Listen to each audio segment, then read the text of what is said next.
Welcome back, tubers. If you like this type of content, please consider a like, a subscribe, and also leave a comment.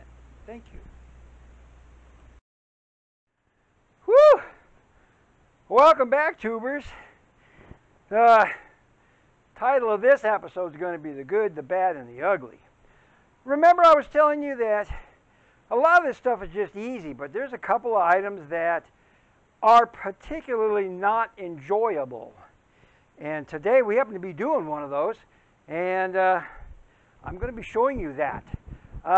We're going to be crawling underneath the house, and but before we do that, let's catch up on a couple of items here.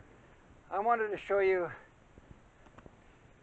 the top of my double wall. I pieced that all in there and got my 2x4 in here. I think what I'm going to do is you guys can't see it too much, but I'm going to come with one piece of sheetrock. I'm going to come over here, slice the front of the sheetrock. It'll bend on the corner. And then over here, slice on the sheetrock again. It'll bend over here. So it'll make a nice little, actually this is a 60-degree angle right here. So and then 30 degrees over here.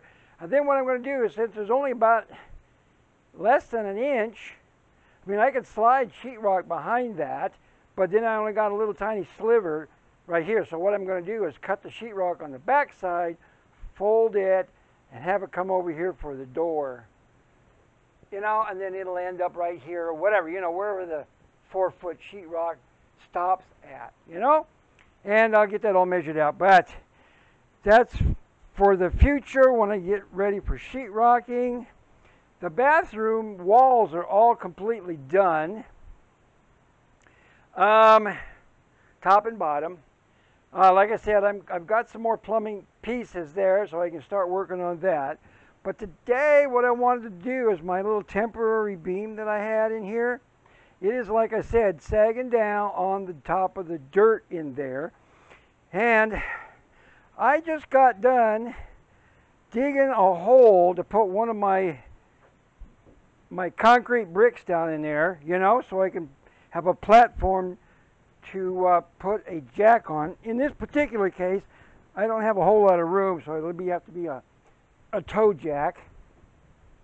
So I got my toe jack. Here we are. Here's the living room floor. Here's the beam. We're going underneath. And I got to crawl down. See, right here where the flashlight's at, I got about 8 to 10 inches. And, oh my God, if you can see the end of the beam over there, it is sitting on the dirt. So the floor in here in the living room, you see that how the beam is above that beam? That's good news. Because down here is touching, and then over here it's low. Let me grab the little one.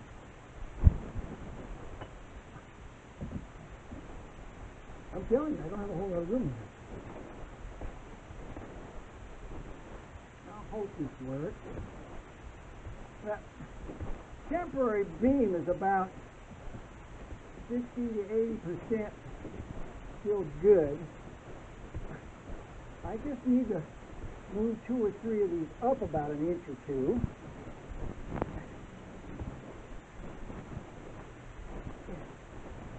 Definitely coming up. Get my other elbow in there. What I'd like to do is get it high enough to where it touches that other beam over there.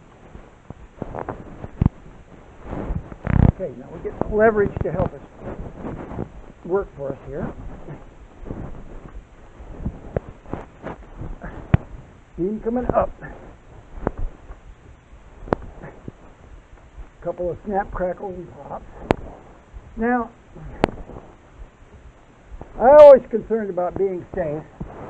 Brick. And it'll continue to hold the beam up so I don't have to keep coming down here and be in the middle of it. I wanted to be kind of more over to the one end of it, but I didn't feel like crawling all the way underneath into that next beam and digging a hole. That's statistically too hard. I don't like that sound. I don't like that sound. All right, so I'm backing out just so that I can get prepared for any mishaps here. What I do is I'll just wait for the crinkling to slow down a little bit, but then I can take it up another, because sometimes it does that, you know. The wall will snap, crackle, and pop, but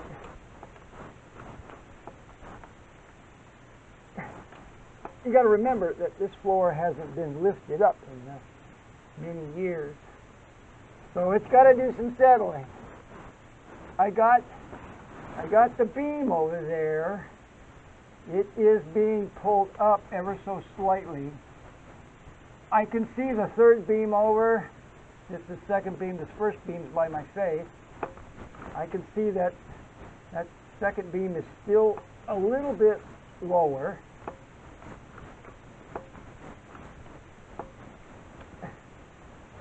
So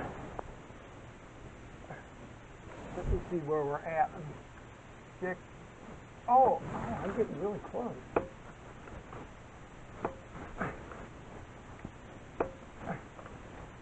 Creak.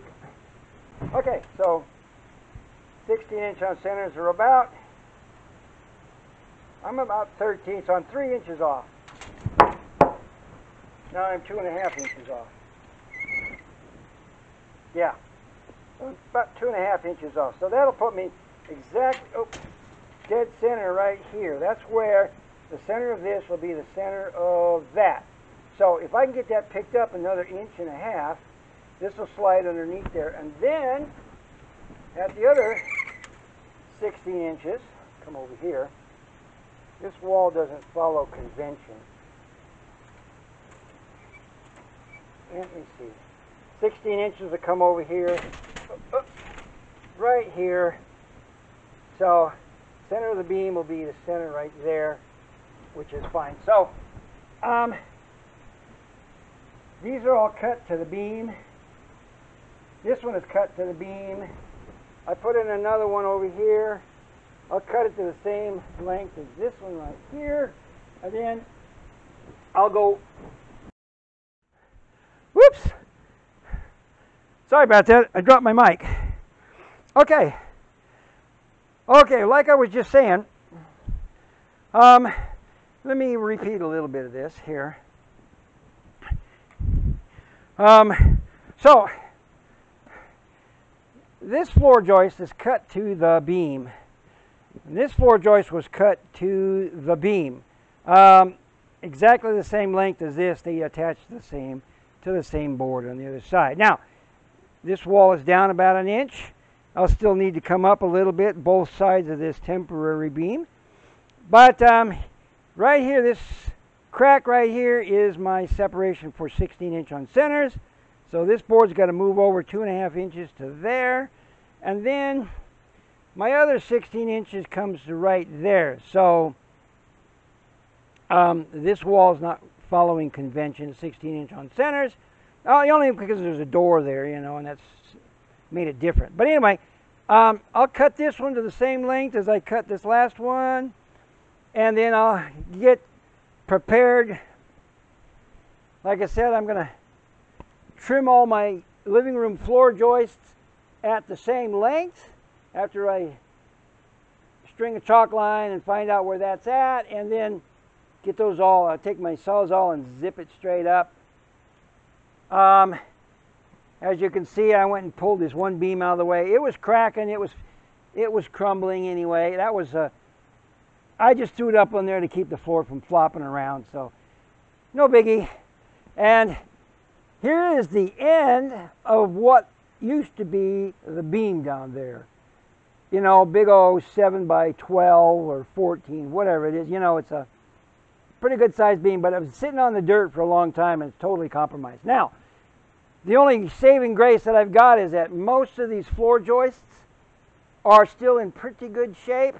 Now, the ends of them where they fall across the top of that beam are a little soft, but I'm going to cut all those off because the new beam is farther over towards the living room. than the old beam was. So once I trim those straight up, then they'll be on joist hangers. Here, let me get you turned around here. Oh, they'll be on joist hangers and screwed into the beam. So when I get that beam's a triple beam, triple 2x12s. Once, I lost my breath. Once I get that first board up, then I'll screw 3 screws into the 2x6s, and then I'll strap them with joist hangers, and it'll be, you know, pretty strong. So that should never have another problem. Again, this house is about 90 years old. I paid $1 for it, and you know, you can expect these problems. But you know, all in all, I have got all the time in the world because I'm retired. You know, I do this stuff for fun. This is a hobby for me, you know.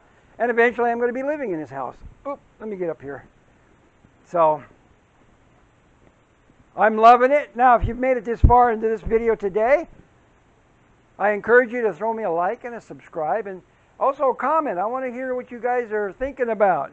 And if there's anything that you notice that needs, you know, mentioning or whatever. So I'm just, I'm going to leave you with this. My fire's starting to go low on me right there. I don't think I'm going to stoke it one more time, but we're going to call that good for today. I mean, I spent a good half an hour underneath the house there digging like a gopher. Jeez. Anyway, we're getting there, little bit by little bit. Like I said, I'm working on cleaning this place up, digging it. Oh, all kinds of stuff, you know. Whew! And I'm loving every bit of it. So again, if you've noticed, all the sunshine's coming in. It's another great day in paradise. We love it up here in the Northwest. I mean, it's still cool outside. We're in the low 40s, but for winter, you can't ask for much more than that. So, all right, so I'm going to wrap a few things up. I love seeing you guys. You know, if you're in the neighborhood, drop by and give me a holler. How are you going to get a hold of me? Throw a comment down there, you know. I've got an email and I got a phone number somewhere listed. I've got a website associated with my YouTube site, so I don't know. There's plenty of ways to do that. So, but anyway, throw me a comment. Tell me you'd love to come by, and I'll send you my email, my phone number back in response with that, and then you guys can get a hold of me. So I love it. Come visit, you know. All right, we'll catch you next time, all right?